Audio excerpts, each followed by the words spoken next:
Yeah,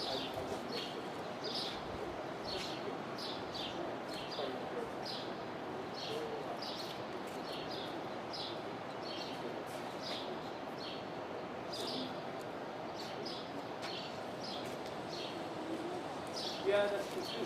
We don't want it. Example one.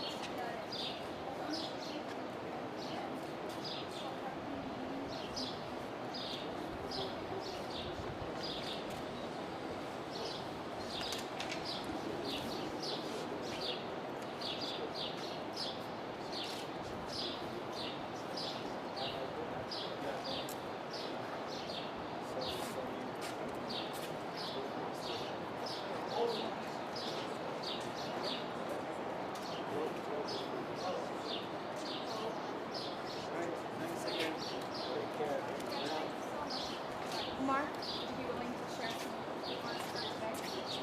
Hi, we're all set up right here. Oh. Can I ask you about spelling and saying your name for us first, please? Omar Najjar, O-M-A-R-N-A-J-J-A-R. And who are you here speaking on behalf of? I'm speaking on behalf of my father, who we lost, my mom, who's now on her own, my sister and her family. I just want to say a couple of things. First, happy that we have him behind bars. All of us sincerely hope this will never, ever, ever happen again. And I want to ask you all to please stop mentioning his name. He killed our loved ones because he wanted infamy. And every time you mention his name, you're playing into what he wanted from this tragedy. And sorry to also say that it causes us a lot of agony to hear his name. So if there's one request I would like to make on behalf of my family, and I'm sure on the rest of the victims' families, is to please stop mentioning his name.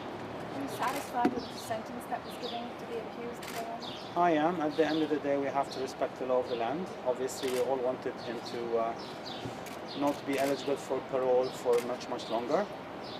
But it is what it is. This is what the Supreme Court ordered. I'm happy that we have him behind bars. I have to say, everybody involved in the process, would be at the Crown, the judge, the police, the victim witness services, first responders did an amazing job. It's the one thing that could restore our faith in humanity, I think, after seeing such a monster come out from our midst. It's been 4 years since the attack, and it's been more than a year since the conviction. I talked to a few people today who said that in an odd way they were grateful that they had the chance today to get up and speak and say them, speak their mind, and kind of get to the close of this. I just want to know your perspective. Today was very hard. Today was very, very, very hard.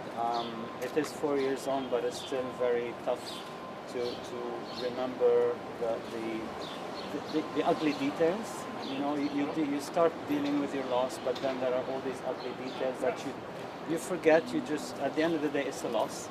But a day like today, when you hear other people's victim statements, victim impact statements, when we heard about the lady who spent 3.5 years in hospital before she died, all the suffering she and her family had to go through, today was very, very hard. But again, we had to do what we had to do. I'm glad I had the chance to come here and read my and my mom's impact statement, and I'm just thankful it's over. Omar, you talked about the gaping hole this tragedy has left in your family. How many fathers and you tell us about him? What was he? He was my father. I mean, at the end of the day, that's all that matters. He was my father. We loved him dearly, and he was someone who I remember when I went to identify him at the coroner's office. He told me that, you know, your father was in perfect health. I said, we expected him to live 100 years, and he said he would have. So no one knows, but I mean, there it is. He robbed us of those years. Thank you so much. Thank you so much.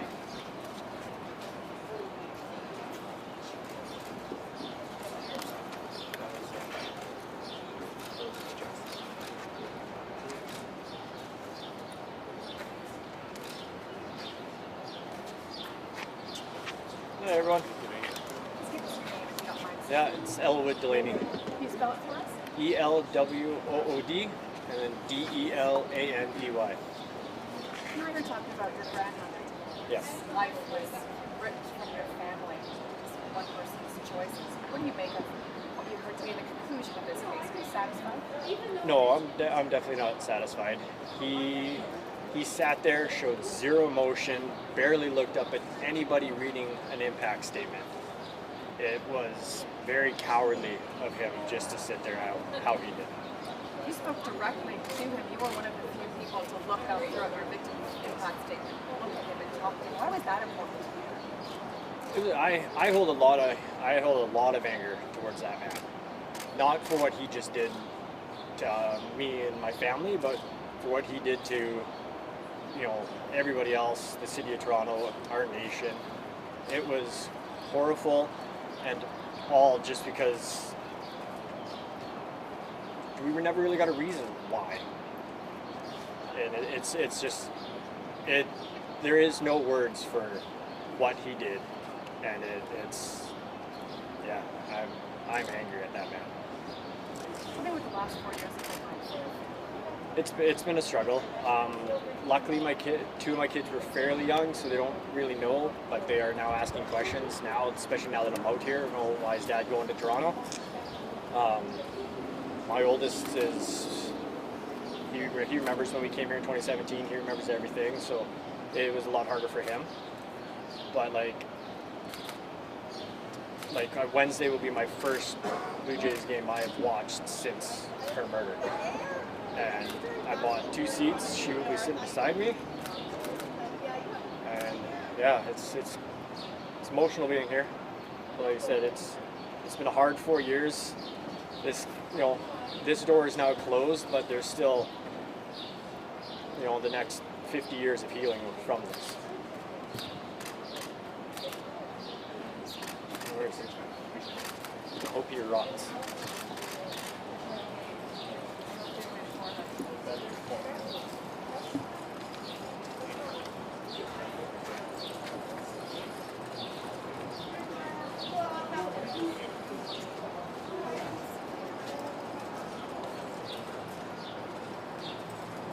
She knows me.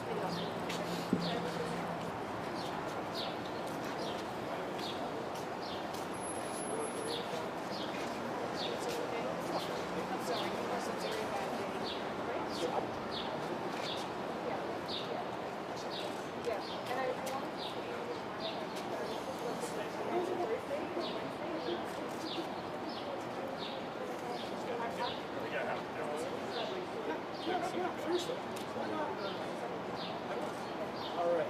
Take care of yourself. We're all right here.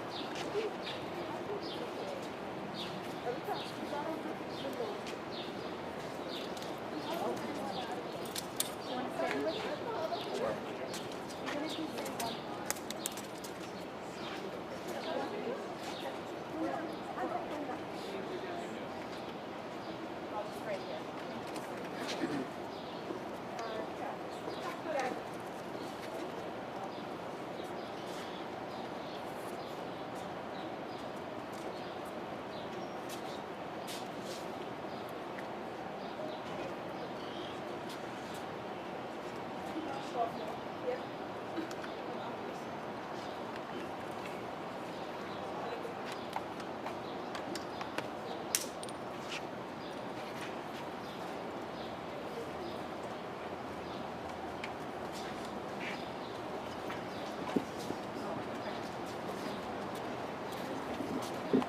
A little bit closer, yes, please. Okay. First off, can you spell your name for us and tell us who you're here representing?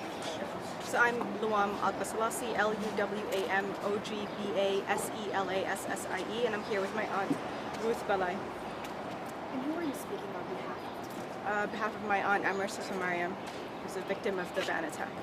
What do you make of the conclusion? Life in prison, no chance of parole for 25 years. Is your family satisfied? It's a tough question. I think, obviously, considering what we knew was possible, yeah, I think so. And above all, Justice Malloy really, held Amaresh with a lot of honor, and I think for us, we felt like her name has been her life, her name, who she was, what she suffered through was captured today, and so for that we are, as a family, very grateful. What have the last 4 years been like for your family? You've been in an incredibly unique position. It's been torture. It's been really difficult for everyone. I think, I think it's impossible to imagine fighting for your life for 3.5 years out of the 4 years since the van attack. I think, it's really hard. It's impossibly hard to watch a loved one suffer as much as she did. But I think, she's always expressed that her family, being there for her, gave her the will to fight. Which gave us, the will to be there for her in turn. And I think she was always so grateful to all of the support from everyone, from her healthcare team to the rehab supports she received, to everyone through the court systems, all the lawyers. I think there was just so much support across the board. City staff, of course, Toronto Strong. I mean, the list goes on. I'm sure I'm forgetting a few, but I think she's always expressed such gratitude for all the support she's felt throughout 3.5 years. And Luan? yeah. It's Luan. Hi, Liam. How you doing? Good. How are you? Good. So the judge decided on life for you. How do you appreciate that gesture? Yeah, I think Justice Malloy really. The sentence was what we were expecting, but I think what she said in her sentencing was what we needed to hear to be able to start to heal and find a way to move forward. Yeah. Tell us about your aunt. What was she like? What was her light? I mean, she's always wanting to smile. I think always lived with gratitude. She always thought about the victims, other victims, and their families and their loved ones. She just had such resilience and a will to fight. Unending strength. I think she inspired all of us. And I think her faith above all just kept her going. It's been, more than 4 years since the incident, more than a year since the conviction. It's obviously very difficult for families to go through, but now we're here at the conclusion. Can you just talk about what it was like to finally be before you today, to hear, victim impact statements being parole, just kind of go through that process for me? I mean, I think it was an incredibly difficult day. I think an incredibly emotional day. Hearing all the victim impact statements, I don't think anything can prepare any one of us to be in the room for that. I think the level of care and compassion that everyone showed towards one another is remarkable. I think a tough day, but I think, also looking forward to having this be behind us. It's been a long 4 years. Thank you. Thanks so much. Thanks all. Take care.